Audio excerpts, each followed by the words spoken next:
যাই দেখি মনো হৰয়াৰে দেখি মনো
আপুনি বাৰু ধ্ৰুৱক কিয় ৰাজ্যৰ পৰা খেদি দিলে?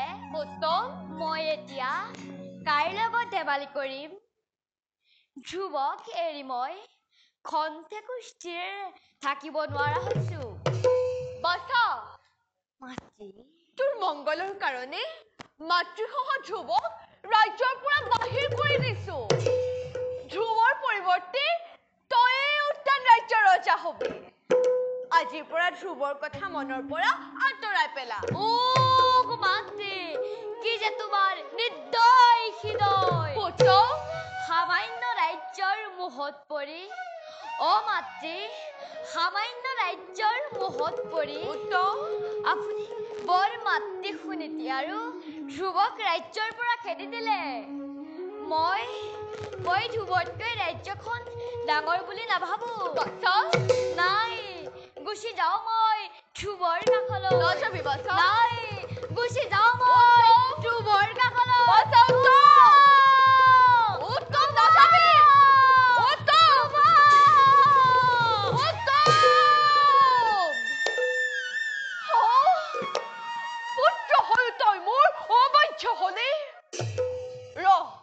আজি তোক ভীষণ শাস্তি দিম।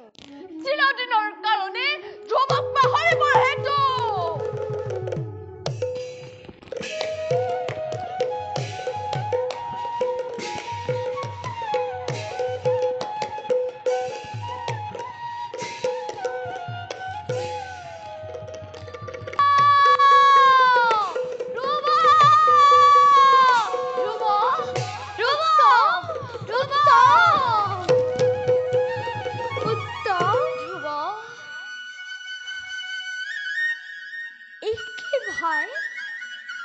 কিয় তুমি আহিলাই কন্তক বনলৈ? শুনা ভাই, গভীৰ বনৰ মাজত সেয়া বন্য জন্তুৰ মাত। এই সকলোবোৰ ভয় বিসৰ্জন দি কিয় তুমি আহিলাই গহীৰ বনলৈ? তোমাৰ অবিহনে মোৰ জীৱন অসাৰ। উত্তম। সেইকাৰণে ময়ো থাকিম তোমাৰ কাষত। উত্তম। কেনেকৈ থাকিবা মোৰ লগত? ৰ'দত শুকাব তোমাৰ সুন্দৰ শৰীৰ। ক্ৰোধানলত কেনেকৈ থাকিবা গছৰ ফল মূল খাই? গতিকে ভাই, ঘূৰি যোৱা তুমি মাতৃৰ কাষলৈ।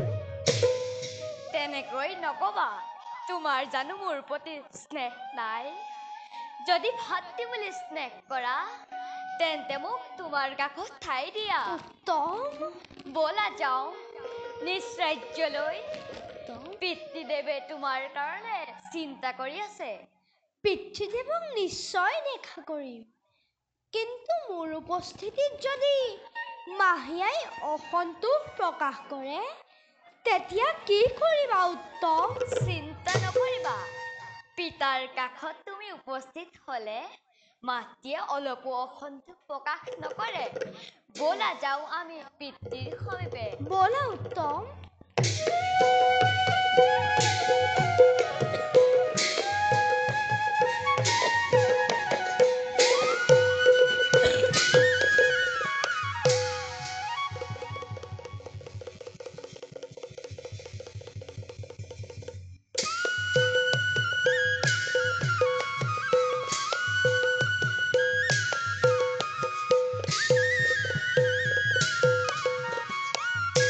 বলা ধ্ৰুৱ বলা উত্তম উত্তম উত্তম ক দত্ত আজিৰ পৰা মোৰ কথা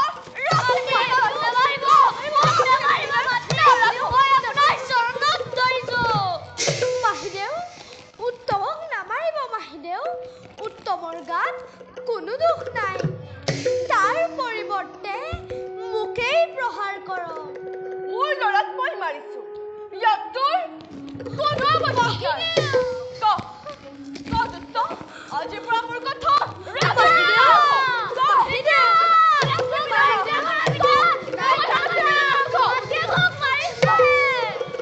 পিতা মোক ৰক্ষা কৰা পিতা ৰক্ষা কৰা মাতৃয়ে মোক মাৰিছে কিয় মাৰিছে শুন ধ্ৰুৱক লগত লৈ অহাৰ বাবে ধ্ৰুৱ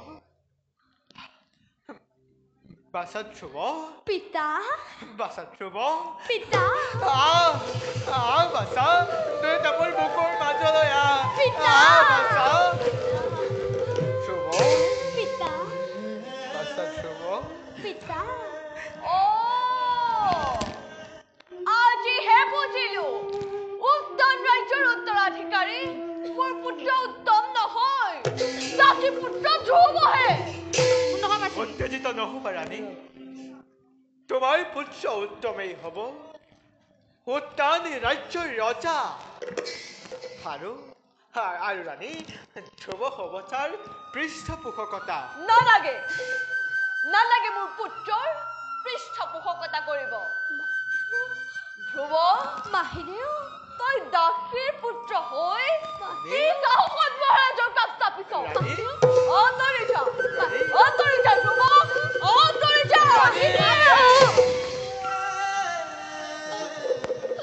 ধ্ৰুৱ ক্ষমা কৰিব মাহীদেউ পিতাৰ কাষত থকাৰ কাৰণে মোৰ দুখ হৈছে ধ্ৰুৱ মই আপোনাৰ চৰণত ধৰিছো মোক ক্ষমা কৰক কি ধ্ৰুৱ দাসীৰ পুত্ৰ হৈ মোৰ চৰণ স্পৰ্শ কৰি কলংকিত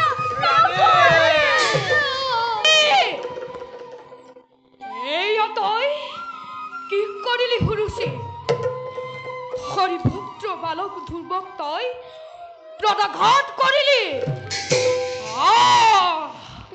আৰু মোৰ সহ্য নহয় পিতা আজি তোক হত্যা কৰি পিতা উত্তম ৰাজ্যৰ পিতা মংগল প্ৰতিষ্ঠা কৰিম পাপিনী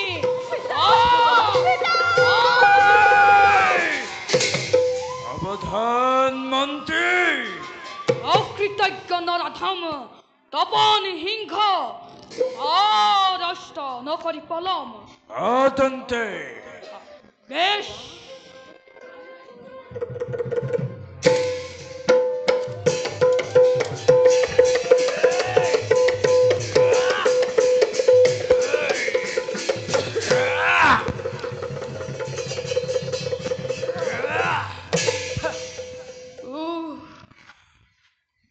এই বৃদ্ধ দেহেৰে নোৱাৰিলো উত্তান ৰাজ্য ৰাজ্যৰ মংগল প্ৰতিষ্ঠা কৰিবলৈ পাপী তপন সিংহ তহঁতৰ বাবে তপনি সিংহ মহাৰাজ সন্মানীয় মন্ত্ৰীদেৱক মুক্ত কৰি দিয়া বৃদ্ধক বন্ধনৰ পৰা মুক্ত নকৰিবা তপন এই মোৰ আদেশ এই মোৰ আদেশ সন্মানীয় মন্ত্ৰীদেৱক মুক্ত কৰি দিয়া বুজিলো সকলো বুজিলো ৰাণী আপোনাৰ মোৰ প্ৰতি থকা স্নেহৰ কথা ৰাণী নালাগে মোক আপোনাৰ স্নেহ আজিয়ে গুচি যাম মোৰ ৰাজন্তে নাযাবা এই নাযাবা ৰাণী তোমাৰ মংগলৰ কাৰণে শোণিতিক সতীক ত্যাগ কৰিলো প্ৰাণাধিক মৰমৰ পুত্ৰ ধ্ৰুৱক পিতা ৰাজন্তেপুৰৰ বাহিৰত স্থান দিলো পিতা আৰুনো কি কৰি তোমাৰ মনত সান্তনা দিম আজি মই প্ৰতিজ্ঞা কৰি কলো আজি মই প্ৰতিজ্ঞা কৰি কলো তোমাৰ মংগলৰ বাবে মই সকলো কৰিম পিতা তপন সিংহ মহাৰাজ সন্মানীয় মন্ত্ৰীদেৱক বন্দী কৰি ৰাখা মোৰ অন্ধপুতা শালত পিতা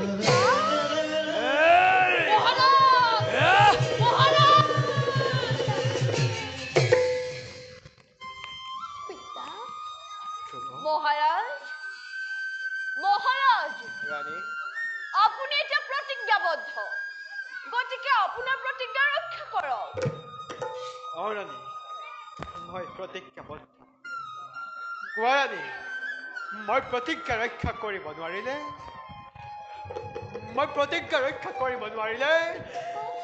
ৰাও নৰকত পৰি যন্ত্ৰণা ভুগিম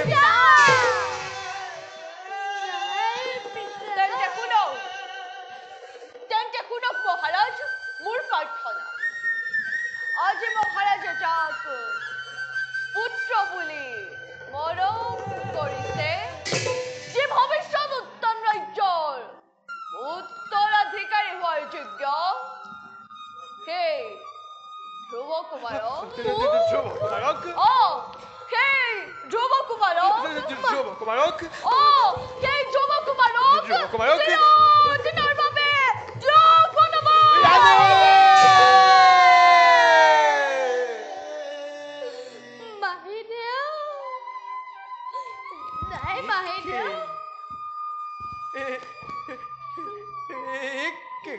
শুনা না ৰাণী এই কথা শুনাৰ আগতে মোৰ মৃত্যু নহলে কিয় মৃত্যু নহলে কিয়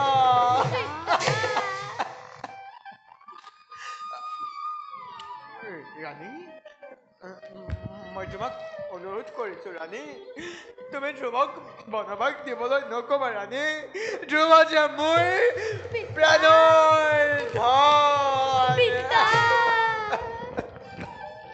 মহাৰাজ যদি প্ৰতিজ্ঞা পালন কৰিবলৈ ইচ্ছাই নাই এবাৰ মুক্ত কণ্ঠে কৈ দিয়ক আজি সৰচী ৰাণী উত্তম কুমাৰ সহ ৰাজ্যৰ বাহিৰ হৈ অৰণ্যে কৰিম ভ্ৰমণ আপুনি ধ্ৰুৱক লৈ ৰাজ্য শাসন কৰক আমি আহিলো নাযাব মাহিদেউ আপুনি যোৱাৰ কোনো কাৰণ নাই পিতাৰ সত্য ৰক্ষা কৰি মই মাহিদেউ মই যাম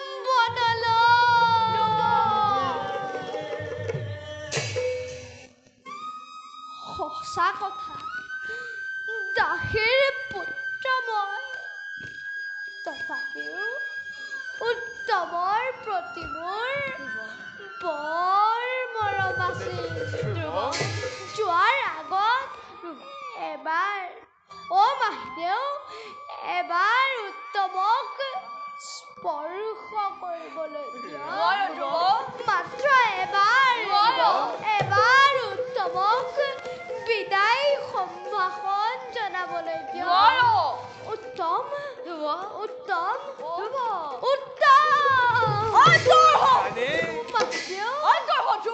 মাহীদেউ আজিৰ পৰা এই ভাতৃ সম্বন্ধ বিচ্ছেদ কৰ।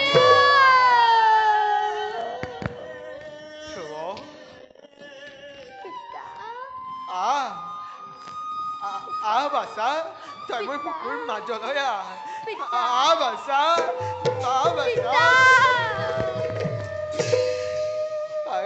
বাছা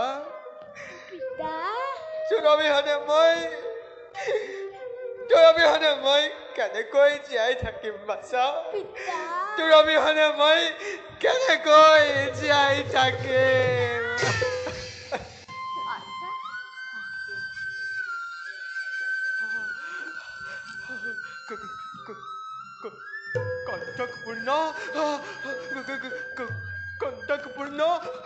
কণ্টকপূৰ্ণ অৰণ্যৰ মাজত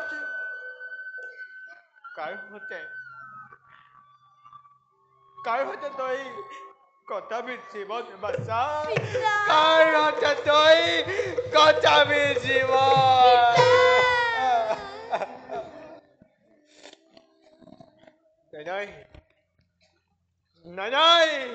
নাই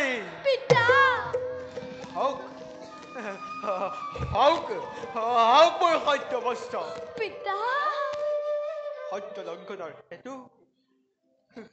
সত্য লংঘনৰ হেতু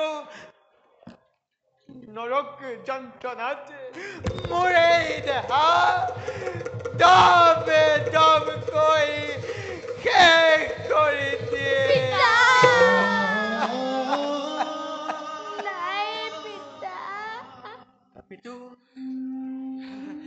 তথাপিতো বাছা মই তোক বনলৈ যাব দিব নোৱাৰো বাছা মই তোক বনলৈ যাব দিব নোৱাৰো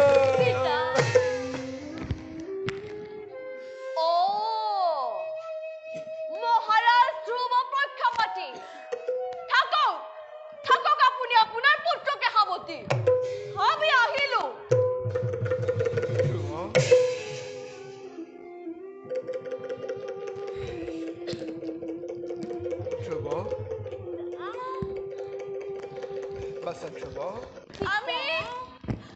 আমি আহিলো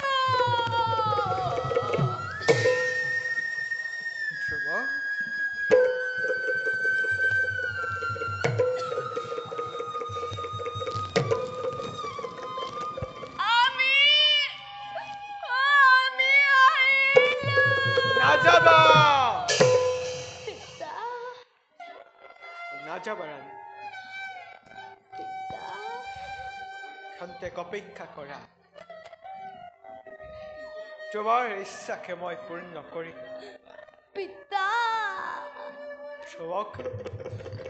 ধ্ৰুৱক ৰাজন্তেকপুৰৰ বাহিৰত স্থান দিম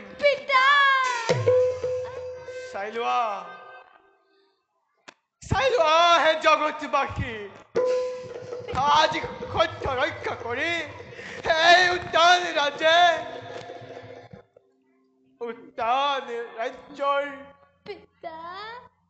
ভৱিষ্যত বন্তি স্বৰূপ ধ্ৰুৱ কুমাৰক বনবাস দিবলৈ ওলাইছো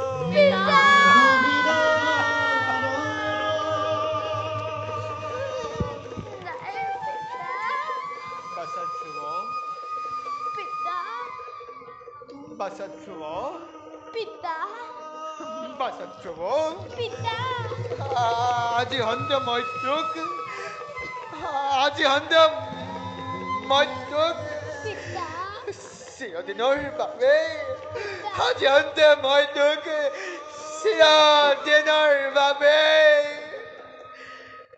দিলো বনবাস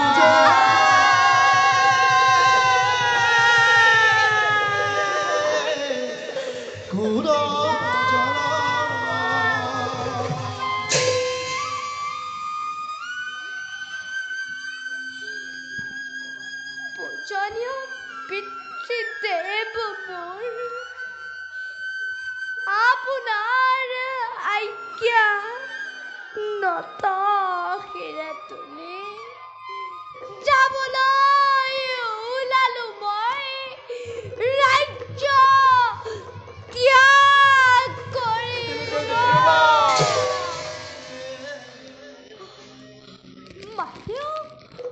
মাহিদেউ ধ্ৰুৱ ৰাজভৰণৰ মোৰ কোনো প্ৰয়োজন নাই।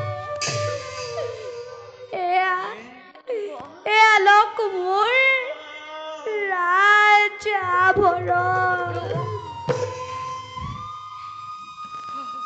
হে প্ৰভু অগতিৰ গতি পুত্ৰ হৈ পিতৃৰ বাক্য ৰক্ষা কৰি ধ্ৰুৱ যাব আজি গভীৰ বনলৈ। ৰক্ষা কৰিবা প্ৰভু, ৰক্ষা কৰিবা প্ৰভু বিপদৰ সময়ত। পিতা আৰু মাহেও যাবৰ সময়ত দিয়ক আশীৰ্বাদ। কোনো দিনেই যাতে শ্ৰীহৰিৰ কৰুণাৰ পৰা নহওঁ বঞ্চিত। পিতা অধম পুত্ৰই মাগিলো বিদায়। মাহিদেউ মই আহিলো মাহিদেউ। বিদায় উত্তম বিদায় বিদায়। দীন দুখে নিৰ্বাসৰ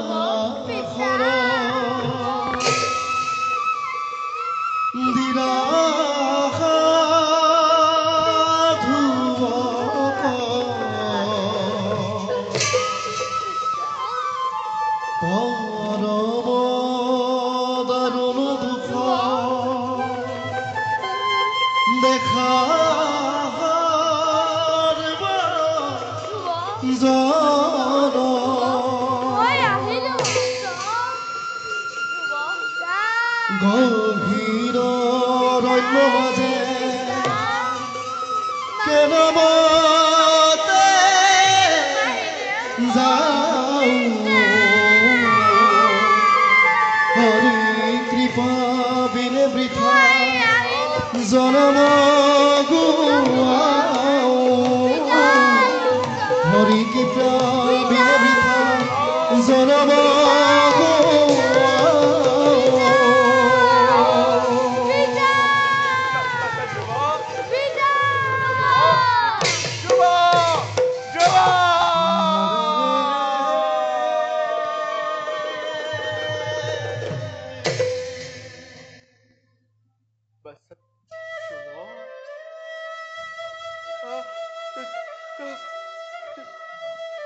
তই মোক এৰি থৈ সঁচাকৈ গুচি গলি বাচ্চা। তই মোক এৰি থৈ সঁচাকৈ গুচি গলি। তোৰ অবিহনে মই কেনেকৈ জীয়াই থাকিম বাচ্চা। তোৰ অবিহনে মই কেনেকৈ জীয়াই থাকিম।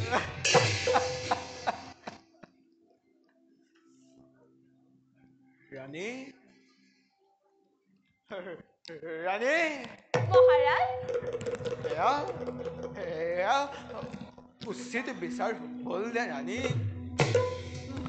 মই মোৰ পুত্ৰক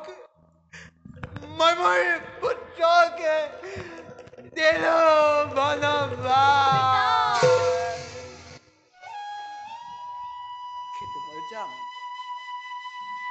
মই যাম ধ্ৰুৱৰ লগত। মহাৰাজ মই যাম ধ্ৰুৱৰ লগত। মই যাম ধ্ৰুৱৰ লগত।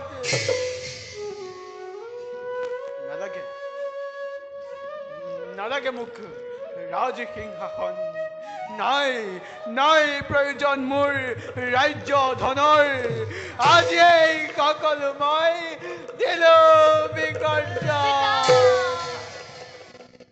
মই যাম নাযাবা মই যাম ধ্ৰুৱৰ লগত নাযাবা মই পিতা যাম ধ্ৰুৱৰ লগত নাযাবা পিতা উত্তম পিতা বাচ্চা উত্তম পিতা মই আহিলো উত্তম নাযাবা পিতা মই আহিলো উত্তম নাযাবা বিদায় উত্তম নাযাবা পিতা ধ্ৰুৱ নাযাবা পিতা ৰ বাচ্চা মই যাম তোৰ লগত ৰ বাচ্চা মই যাম তোৰ লগত ধ্ৰুৱ বাচ্চা ধ্ৰুৱ পিতা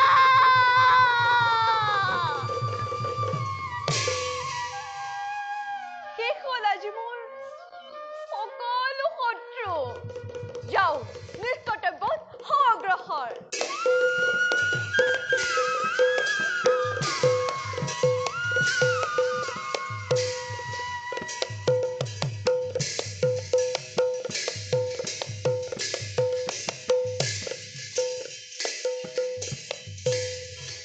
ভক্তি ৰম্ভকু দাদা হলনে প্ৰস্তুত সকল সৈন্য বাহিনী যুদ্ধৰ কাৰণে দাদা ভক্তি প্ৰস্তুত কৰে ৰাখিছো যক্ষৰ শতৰঙ্গ সৈন্য বাহিনী যুদ্ধৰ কাৰণে মাথো অপেক্ষিছো আপনাৰ আদেশৰ বাবে সন্তোষিত হলো তোমাৰ অশ্বাসবাণী দাদা কিন্তু মনত ৰাখিব নিজে প্ৰাণ পৰ্যন্ত অৰ্পণ কৰি হলেও স্বৰ্গপুৰত যক্ষৰ বিজয় ধ্বজ উৰুৱাবই লাগিব অসা কথা দাদা স্বৰ্গ ৰাজ্য আক্ৰমণ কৰি বন্দী কৰে লৈ আহিম সকলো দেবতা যক্ষপুৰী লৈ তেন্তে ভাতৃ দাদা। ধুমুহাৰ বেগেৰে অগ্ৰসৰ হওঁ স্বৰ্গৰ অভিমুখে বলা দাদা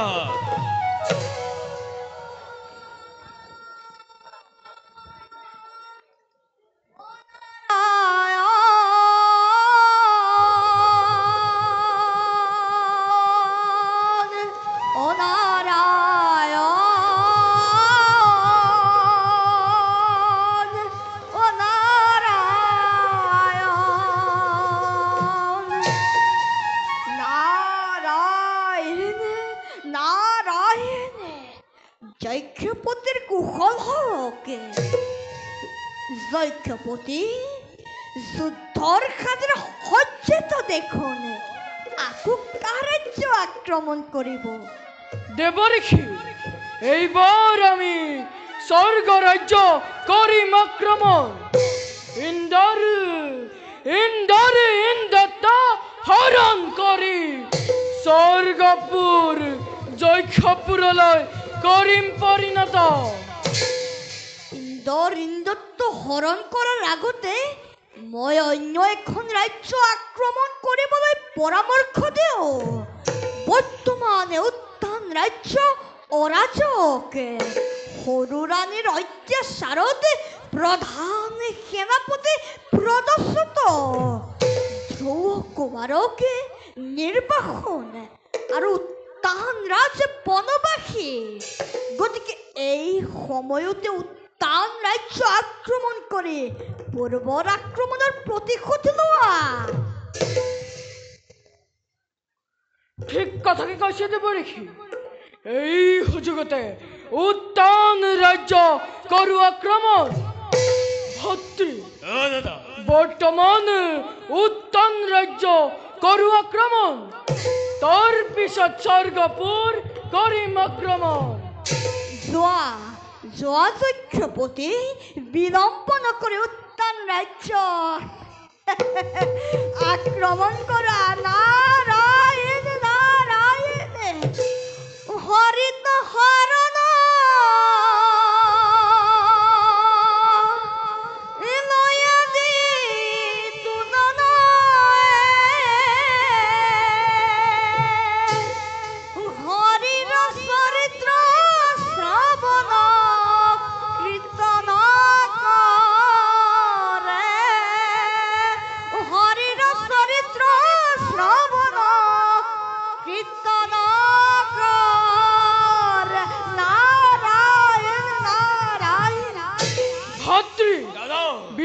নগৰী গমন হওঁ আমি উত্তান ৰাজ্যলৈ। দাদা বিলম্বৰ নাই প্ৰয়োজন। জয় জয় খৰাজন, জয় জয় খৰাজন, জয় জয় খৰাজন।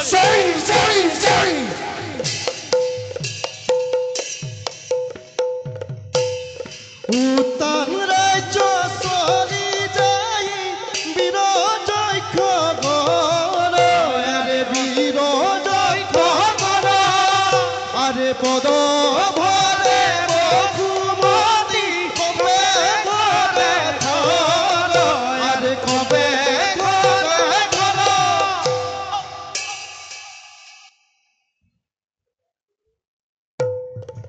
জয় দৈত্যৰাজৰ জয়, জয় দৈত্যৰাজৰ জয়, জয় দৈত্যৰাজৰ জয়, জয় জয়।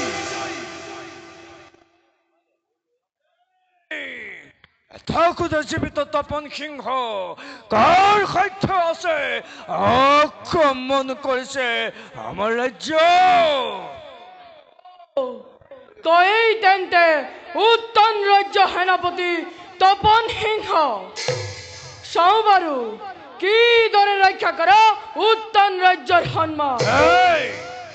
তেন্তে দেখা যাব কাৰ কিমান পৰা। বেছ তেন্তে ৰাগিলে ঘূৰৰ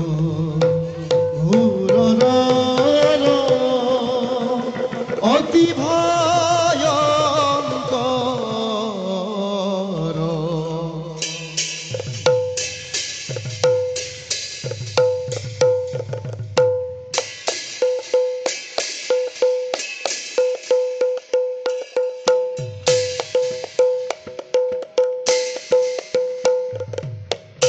ৰাগিলে ঘূৰৰ অতি ভয়ংকৰ,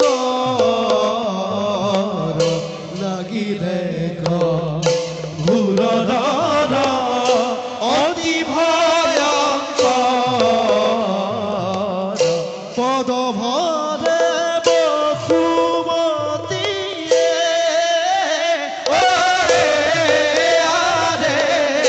কৰে কম্পমান, পদ ভৰে বসুমতী কৰে কম্পমান।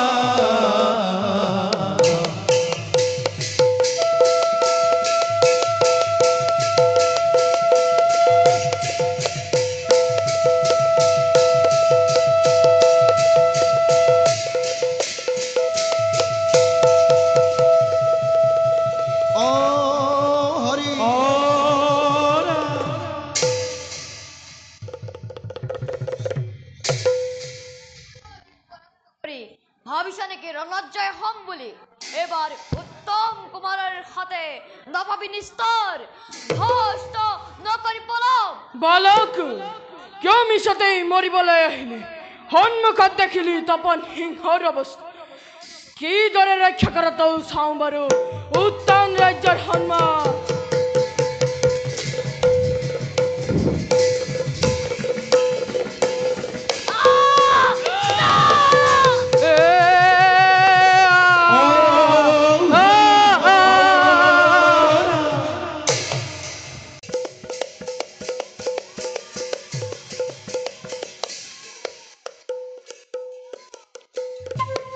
মোৰ ৰাজ্যত শত্ৰু সৈন্যই আক্ৰমণ কৰিছে। যুদ্ধ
ভক্ত দীনদয়াল, তোমাক আমি এইদৰে বলিয়া কৰি হৰি ভক্তিৰ প্ৰতি প্ৰেম জাগৰণ কৰাই তুলিছো আৰু সেই ভক্তিৰ প্ৰেমৰ প্ৰতি পৰশে প্ৰবল আগ্ৰহ দেখি মই নথৈ আনন্দিত হৈছো। তোমাৰ পৰীক্ষা শেষ হৈছে দীনদয়াল। কোন তুমি? মোৰ ৰাজ্যত শত্ৰুৱে আক্ৰমণ কৰিছে। তুমি জানো যুদ্ধ কৰিব পাৰিবা? আৰু যুদ্ধলৈ আকৌ এইবোৰ কি আনিছা? আঁতৰি দিয়া, নহলে শত্ৰুৱে আক্ৰমণ কৰিব, ৰাজ্য ধ্বংস হব, মোৰ মৃত্যু হব, সকলো বিফল হব। চাওক চাওক চাওক, আঁতৰি দিয়া, আঁতৰি দিয়া, আঁতৰি দিয়া, আঁতৰি দিয়া, আঁতৰি দিয়া, আঁতৰি দিয়া।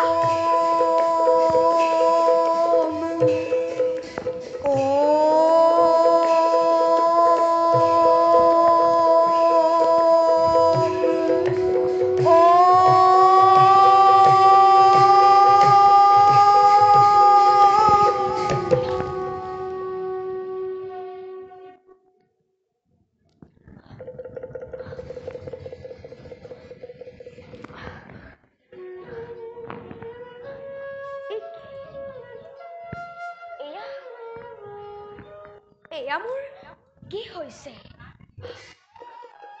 সপোনে দিঠক সন্মুখত দেখিছো দেৱঋষি নাৰদ। দীনদয়াল, কওক দেৱঋষি, এতিয়া মই ক'ত? ভক্ত, তুমি এতিয়া বৃন্দাবন ধামত। তোমাৰ ভক্তিত শ্ৰীহৰি পৰম সন্তুষ্ট। হৌৱা হৌৱা চোৱা, তোমাৰ সন্মুখত স্বয়ং শ্ৰীহৰি উপস্থিত।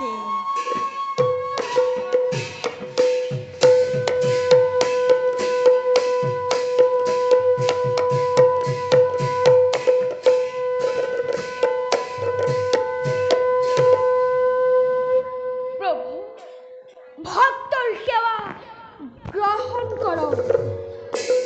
উঠা ভক্ত, প্ৰভু, তোমাৰ আৰু কোনো চিন্তা নাই।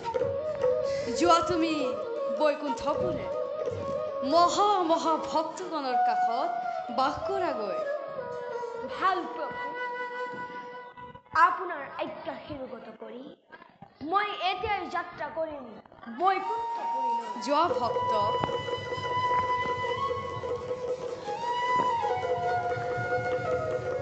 জয় শ্ৰী হৰিৰ জয়, জয় শ্ৰী হৰিৰ জয়, জয় শ্ৰী হৰিৰ জয়। নাৰায়ণ নাৰায়ণ। দেৱঋষি, প্ৰভু, মই এতিয়া মোৰ মহাভক্ত ধ্ৰুৱ কুমাৰক স্বয়ং ৰূপে দেখা দি ভক্তৰ মনোবাঞ্ছা পূৰ্ণ কৰোঁগৈ। নাৰায়ণ।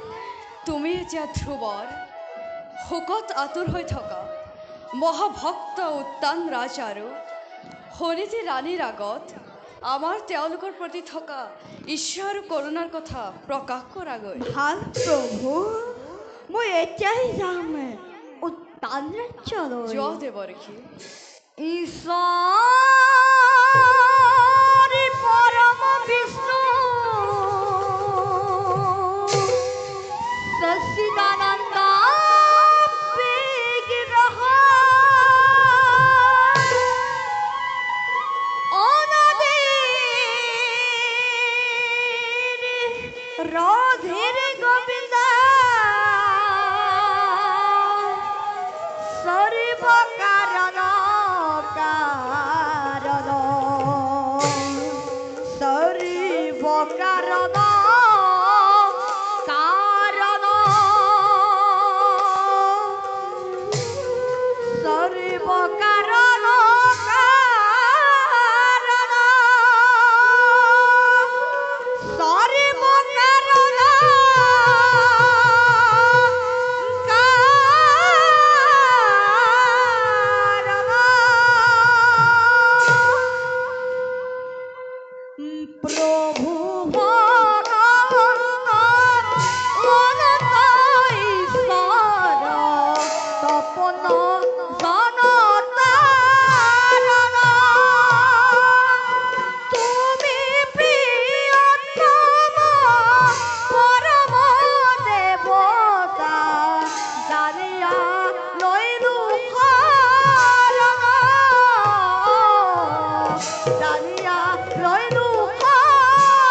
হৰি চিন্তা কৰি চলে অতি ধীৰ ধীৰে হৰি চিন্তা কৰি চলে অতি ধীৰ ধীৰ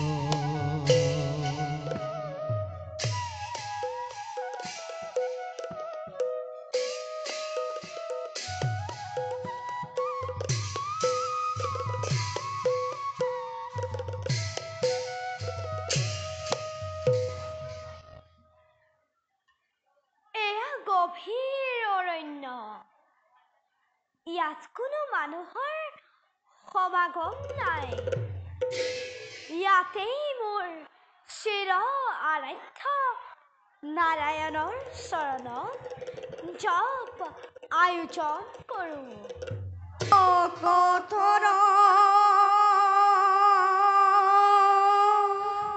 প্ৰাণ ধন মুকুন্দ মুৰাৰে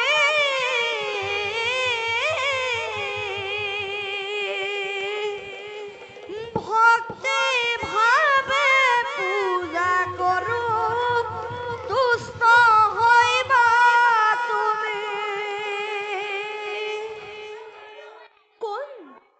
কোনে মোৰ হৰিৰ গুণানুকীৰ্তন কৰিছে হৰি তোমাৰ মহিমা বুঝি কি দৰে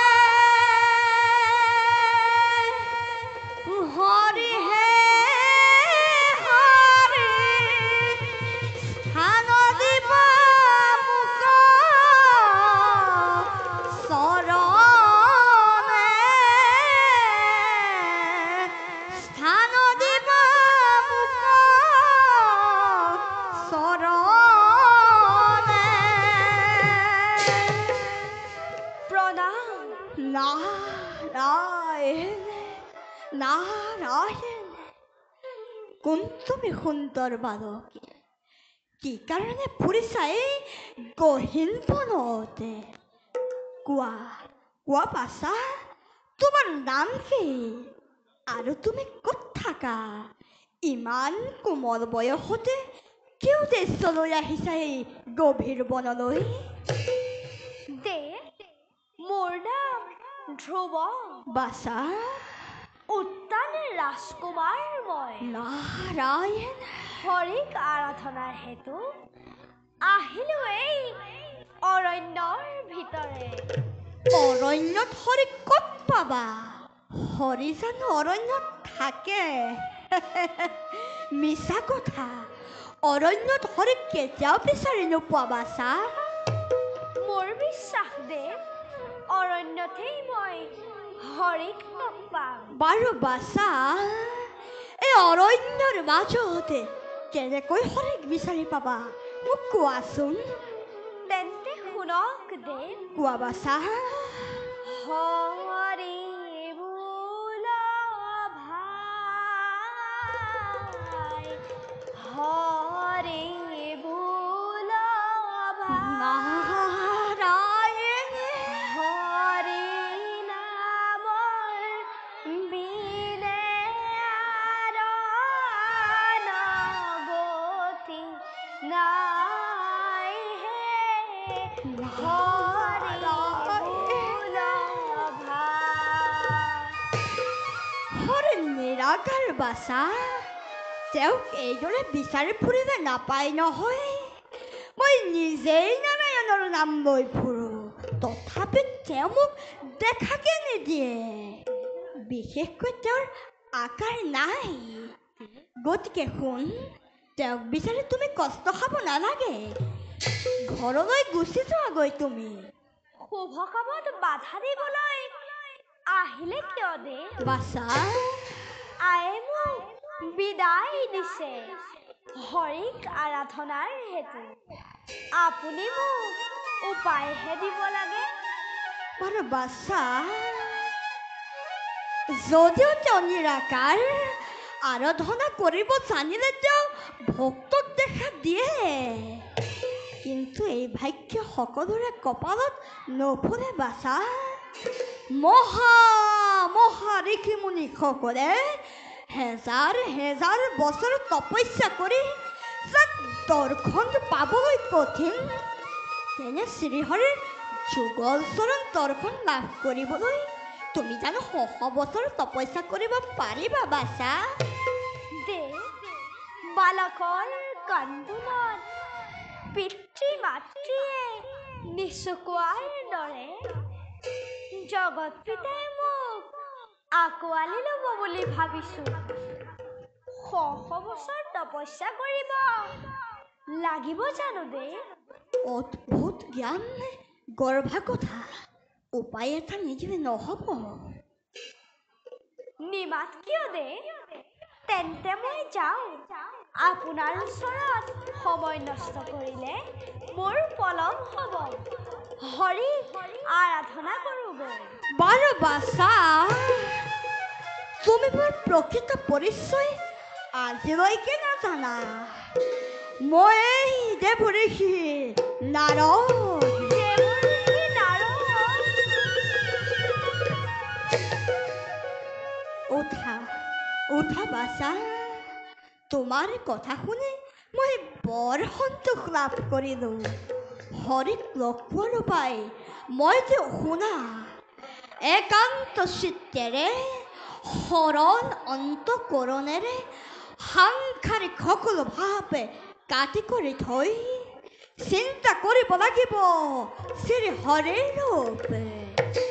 কিছুদিন তপস্যাৰ আখৰা কৰি পাছত এটি ভৰি জালৰ ওপৰত ৰাখি আনটো বৃদ্ধ আঙুলিৰ ওপৰত ভৰ দি উদ্ধবাহু হৈ ধ্যান কৰিবা।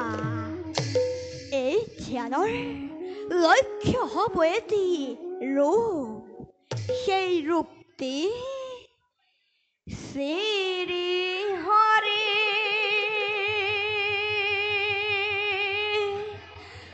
ৰূপক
গোপন স্থানত ৰাখি যোগাসনৰ জৰিয়তে এক ধ্যানে এক মনে চিন্তা কৰিবা।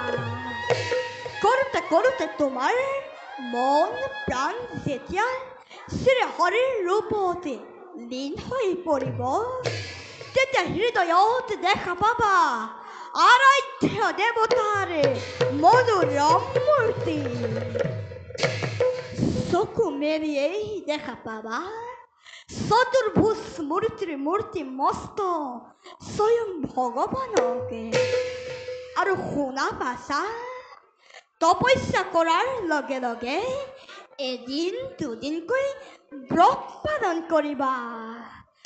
প্ৰথমে এই বনৰ ফল-মূল ক্ৰমে জলপাত দিব পাৰিবা। আহাৰ হ'ব কেৱলে মহাপ্ৰাণবায়ু।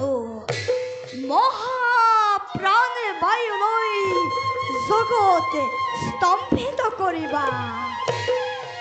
চৈত্য ভুৱন চমক লাগিব। বিধি এই উত্থাপন কৰাৰ পদ্ধতি এই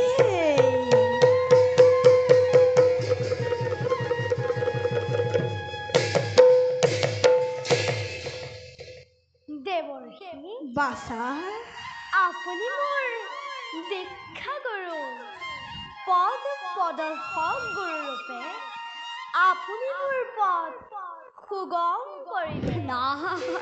ডাঙৰ শত কোটি প্ৰণিপাত গ্ৰহণ কৰি আশীৰ্বাদ কৰিব যাতে সোনকালেই শ্ৰীহৰিৰ যুগল চৰণ দৰ্শন কৰিব পাৰোঁ।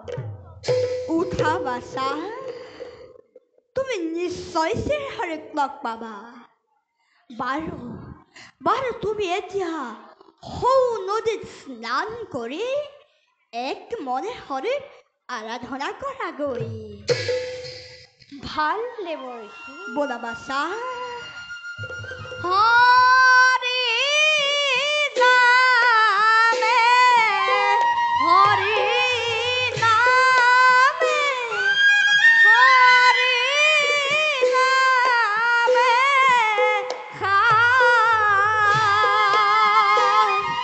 হৰি নামে কৰি আছে জগত উদ্ধাৰ।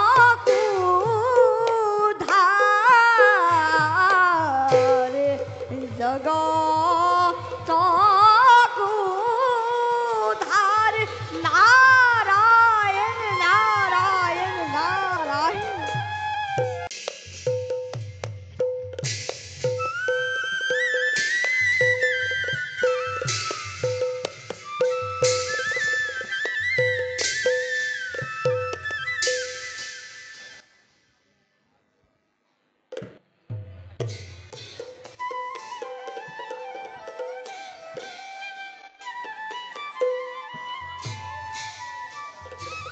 ॐ नमो भगवते वासुदेवाय।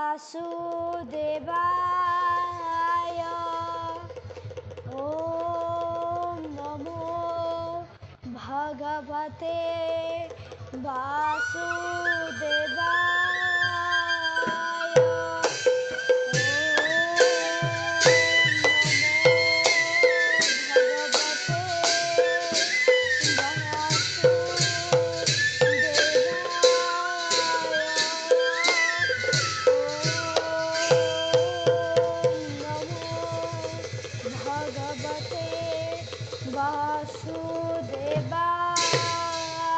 ধ্ৰুৱ ধ্ৰুৱ প্ৰভু ধ্ৰুৱ প্ৰভু তোমাৰ ভক্তিত মই অতি আনন্দিত হ'লোঁ। প্ৰভু ধ্ৰুৱ প্ৰভু হে নাৰায়ণ ব্ৰহ্মহৰি, আজি সাক্ষাৎ দেখি তোমাৰ যুগল চৰণ ধন্য হ'ল ধ্ৰুৱৰ জীৱন। হে প্ৰভু, দাসৰ মনোবাঞ্ছা পূৰণ কৰা। সন্তৰৰ ক্ষাৰ হেতু বহুবিধ ধৰা ৰূপ দুৰ্জনক বিনাশিবা বলে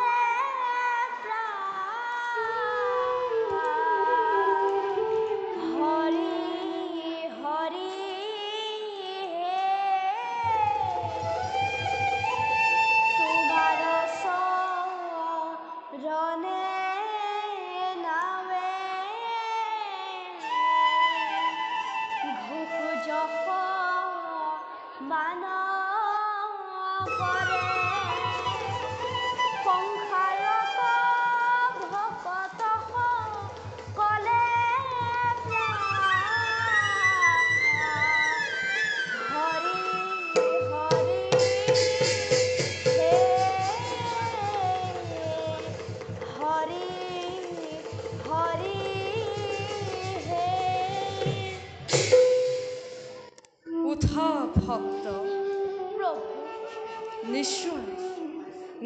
নিশ্চয় মই তোমাৰ মনোবাঞ্ছা কৰিম পূৰ্ণ। তুমি এতিয়া যোৱা নিজ ৰাজ্যলৈ। তোমাৰ কাৰণে তোমাৰ পিতৃ মাতৃয়ে ব্যাকুল হৈ আছে। যোৱা প্ৰথমে ৰাজ্যভাৰ গ্ৰহণ কৰা। প্ৰভু, ধ্ৰুৱ, মোৰ ৰাজসিংহাসনৰ কোনো প্ৰয়োজন নাই। মোৰ মাত্ৰ কামনা জনমে জনমে তোমাৰ চৰণ সেৱি থাকিবলৈ। মোক বিমুখ নকৰিবা প্ৰভু। নহয় ধ্ৰুৱ, তুমি পিতৃৰ মনোকামনা পূৰ্ণ কৰা। মই তোমাক কৰিছোঁ আশীৰ্বাদ। চৈধ্য ভৱনৰ ওপৰে উত্তৰ দিশে তোমাৰ স্থান হ'ব। তুমি সকলো নক্ষত্ৰৰে অধিপতি হবা আৰু ভৱিষ্যতে মানৱ পথত তুমি ধ্ৰুৱ তৰা হৈ জিলিকি থাকিবা। যুগে যুগে তোমাৰ তৰ্কনে এক মাংগলিক ক্ষণৰে সূচনা কৰিব। হে প্ৰভু, ধ্ৰুৱ, আপোনাৰ আজ্ঞা পালি যাওঁ মই নিজ ৰাজ্যলৈ। যোৱা ধ্ৰুৱ। দেখা দেখা সৰ্বজন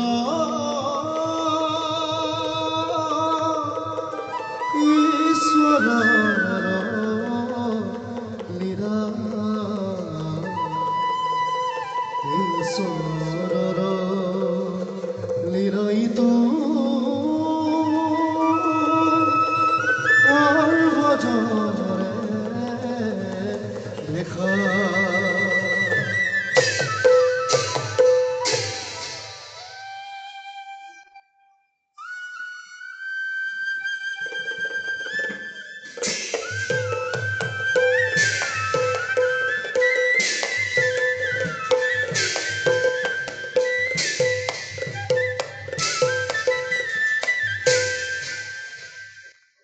ভকতেহে আত্মা মোৰ, ভকতেহে প্ৰাণ।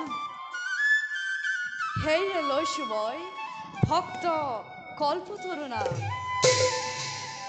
ভক্তৰ মনোকামনা পূৰ্ণ হ'ল যেতিয়াই ময়ো যাওঁ এবাৰ নিজ কৰ্তব্যত হওঁ অগ্ৰসৰ।